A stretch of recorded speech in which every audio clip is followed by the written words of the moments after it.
Hello everyone. Today we are going to discuss about mnemonics. The way of creating patterns, ideas, letters that help you in assisting to remember something that is important for the exams or anything. The definition of mnemonics in the dictionary is the study and development for improving and assisting the memory, which means here mnemonics can be a powerful tool for memorizing the complex topics or the concepts of the biology, which will help you, you can make some memorizing associations that will actually help you in the exams. They are very good to remember certain things in biology, where biology is filled with lots and lots of examples and so many classifications. So to help you with that, I am going to discuss some of them here, not all of them.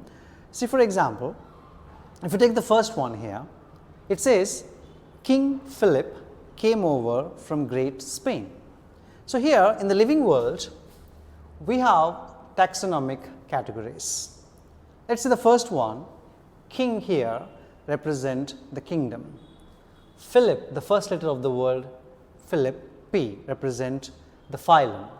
Next we have the order, family, genus and the species.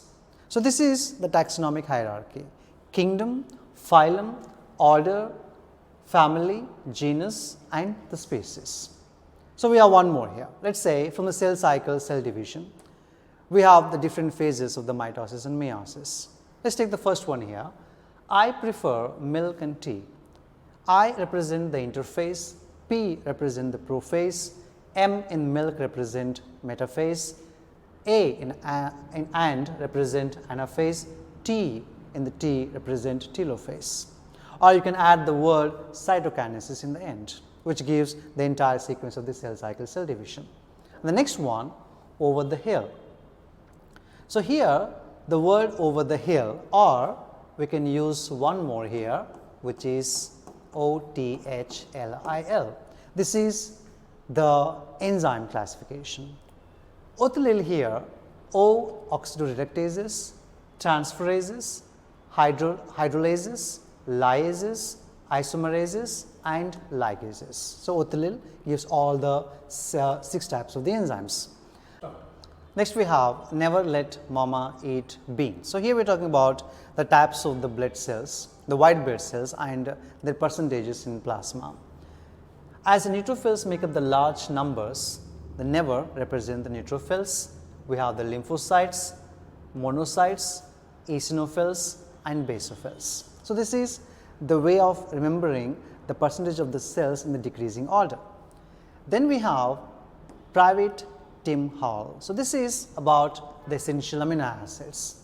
Let's say P here represent phenylalanine, V valine, tryptophan, threonine, isoleucine, methionine, histidine, arginine, lysine and leucine. So these are the amino acids which are essential. And next we have flat pig. So this is to remember the hormones produced and secreted by the anterior pituitary gland.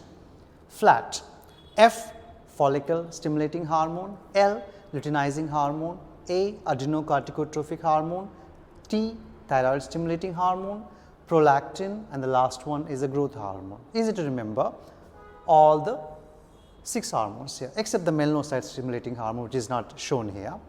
And the last one here is the go Sally go. So which means these are the the phases of the cell cycle, that is the G1 phase or the G0 phase, the S phase and the G2 phase.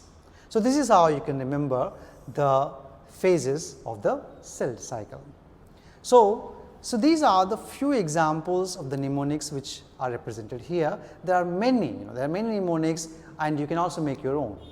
And in order to remember all these things during the time of exams, first you have to actively recall them every time you have, whenever you are free. And next one, you have to practice them.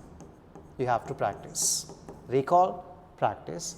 And then the third option is personalize. You can make your own mnemonics which will actually help you remember better than the other mnemonics. And the last one here is you can say You can recall, you can practice, you can personalize, and the last one you can simply say, I think that is enough. You can recall, you can practice, and you can personalize. So, like I was saying, mnemonics can help you remember things easily during the exams, and I hope this video will help you. Thank you so much.